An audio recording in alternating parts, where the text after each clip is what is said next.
I think CBS is making a mistake because I think they're stifling the creativity of fans who love Star Trek. Fans don't want to be on the outside anymore. We've moved to a new level of intimacy and collaboration and connectedness. We want to be inside the world. That's what virtual reality is. We want to be in it. Space, the final frontier.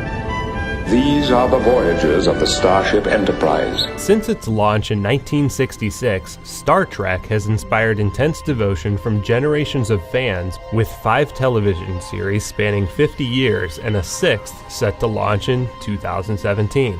And this month's release of Star Trek Beyond will mark the franchise's 13th feature film.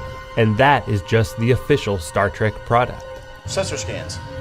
Hard to say, Commander. From almost the very beginning, Star Trek inspired creativity amongst the fans. Star Trek creator Gene Roddenberry expressed deep gratitude for the fans and encouraged their work. Gene Roddenberry wrote a foreword to Star Trek New Voyages, where he said, thank goodness for the fans. And the fans were doing that, through fanzines, through artwork, and then they started doing it with fan films. The first really hardcore Star Trek fan film was 1973. It's called Paragon's Paragon, and there was a carpet layer from Michigan who spent $2,000 of his own money to make a bridge set.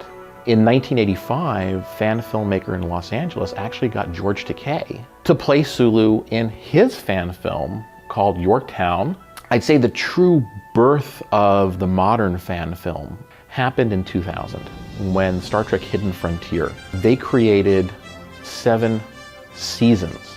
They filmed in front of a green screen and they chroma keyed in images of, the bridge and engineering, whatever. And then in 2004, James Cawley in upstate New York spent about $100,000 to $150,000 of his own money recreating the original bridge, inch by inch recreation. And he created something called Star Trek New Voyages. That fancy ship of yours can get off the mat.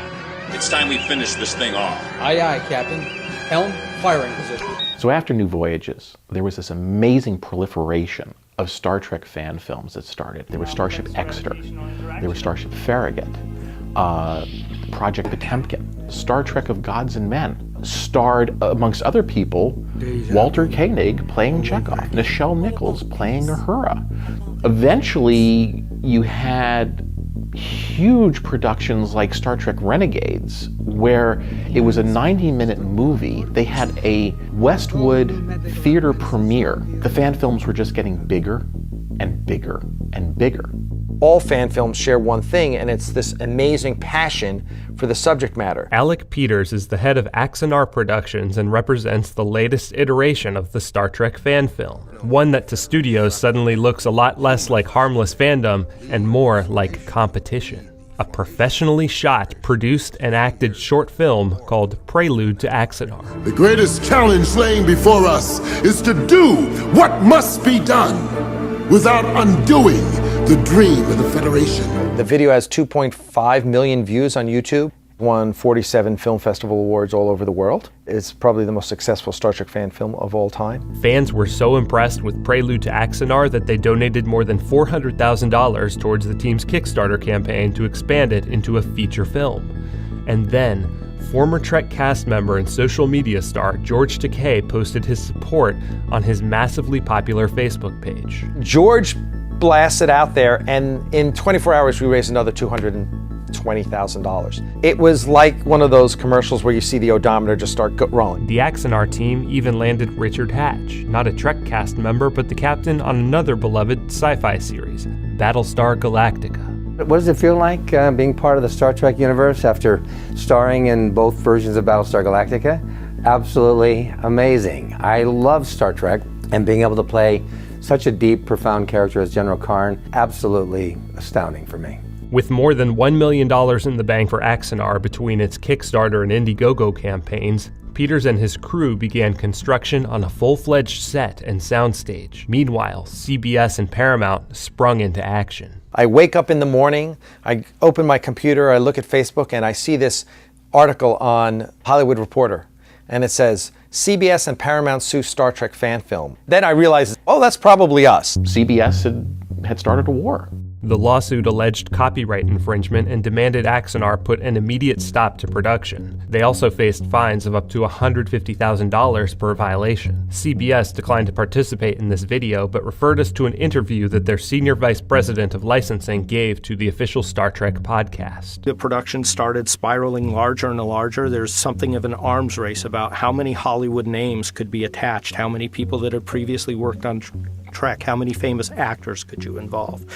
And that's not really in the spirit of fan fiction. There's a lot of fans who are gifted professionals. When I say professionals, they have professional skills. Technology has advanced way beyond what we're used to. Now there's the democratization of filmmaking, and then you have crowdfunding, and the studios don't know how to react to it. Like big corporations, they react by rejecting it rather than figuring out how to embrace it. I don't think any of this is happening in a vacuum. So I think along with Alec Peters creating a studio and with Axanar raising $1 million, there was also the 50th anniversary, there was the new movie coming out, there was the new TV series coming out.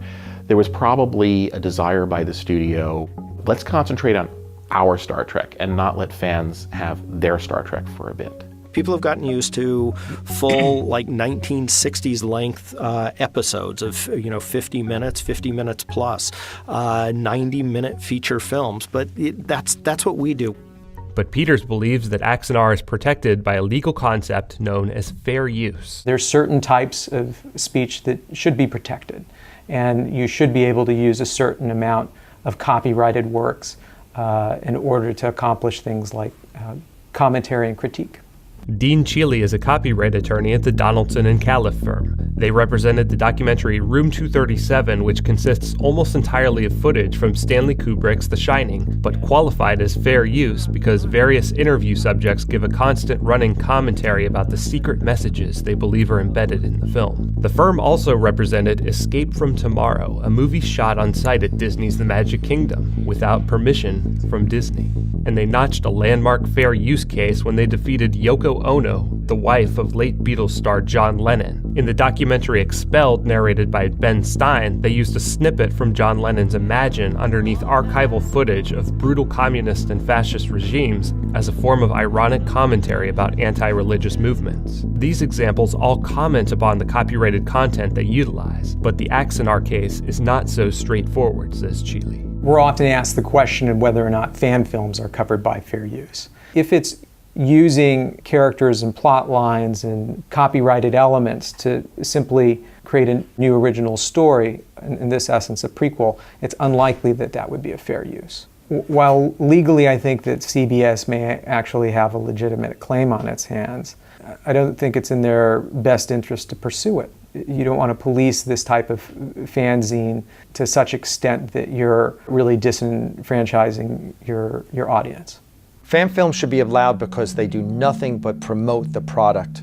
They can bring us maybe stories that the studios aren't interested in doing, exploring characters that the studios don't really put a lot of energy on, and in a sense flesh out the world and build even more interest so that when the movies from the studios come out, it actually generates more money, more fan interest, and the fan community is enlarged as a result of these really, really quality fan films. In fact, years ago, Hatch spent his own money to produce a sort of fan-made remake of Battlestar Galactica, despite being told by the studio that there wasn't enough interest. We finally arrived at Comic-Con in 2001. We had a packed room, and we had these crazy, wild fans from all generations in there, and we played it, and it was the most quiet, pin-dropping moment I've ever had in my life at the end of it.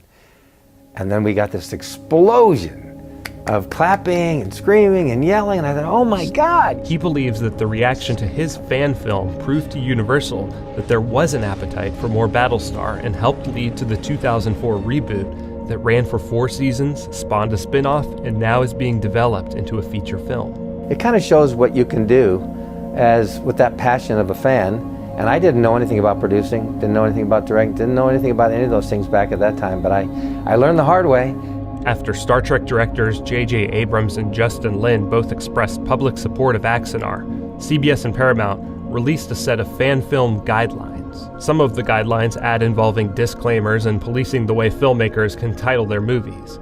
but the ones that most rankle the fans include a time limit of 15 minutes, a fundraising limit of $50,000, and a prohibition on including former Star Trek cast and crew, or any other professionals. Half of them I don't have a problem with. Ones I do have a problem with, the ones that most fans have a problem with, we have a big problem with. It seems to me that like they went through every fan film and specifically tried to come up with guidelines that would eliminate that fan film from happening. The lawsuit is still pending, and production at Axanar Studios has temporarily ground to a halt. But Peters and his team believe that the momentum of technology and history is on their side, and that resistance to change is futile. After all, in the wise words of Spock, change is the essential process of all existence. And that nobody's going to be able to slow that down. Just like they can't slow down globalization, they can't slow down that the audience is hungry for more connection. It's not just us we're fighting for at this point. It's fan films and artists in general. I hope that law students today are having to watch Butters sing What in the Butt in their classrooms. I hope that that's the legacy of this case. This disconnect between the public's view of copyright and fair use and what should and should not be prosecuted versus the copyright maximist view of the law is our generation's prohibition.